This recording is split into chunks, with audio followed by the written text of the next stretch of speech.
So I was watching New Hampshire Chronicle last night, and had an episode on there about Mike Guillemette.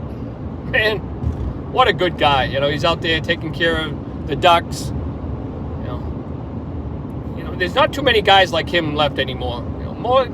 The hunters today, I'm 61 years old. I've been around quite a while hunting, me and my brother and stuff. And I've seen all the changes, with all the cameras. I mean, we all have cameras. And, oh, this guy's got a crossbow or something like that. You hear everybody whining about everybody else. But meanwhile, these guys sit on Facebook or hunting pages and look and see what buck this guy's posting. And once he gets posting, they're doing their homework to find out where he's hunting. And, they want to step on his toes. That's not a great hunter.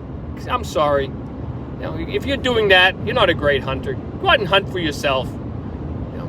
I never do that. I look at big bucks on people's cameras, that they post every day, and it's like, wow, nice buck, Now, granted, he might be hunting the same area that I am, and I might know that buck because I hunt the same buck, which is fine, And, I'm a type of guy that would find you and say, hey, I've seen him today. Like I was doing that with a guy last year. I was telling him, hey, I seen the buck last night at 9:30, and he's telling me, oh, yeah, next thing I know, he's hunting right on top of me, and it's like, it's all well and good. I don't own the woods, but,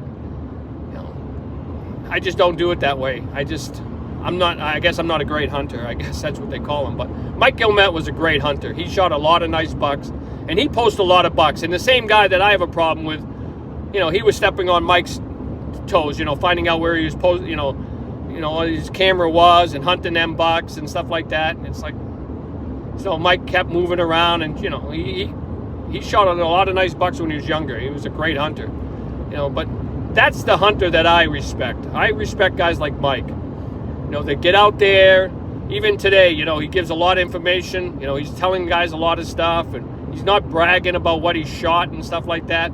And he's had a lot of health issues in the last, few years. And I just got to say, a guy like him, they're a dying breed, and I feel like I'm a part of that breed. You know what I mean?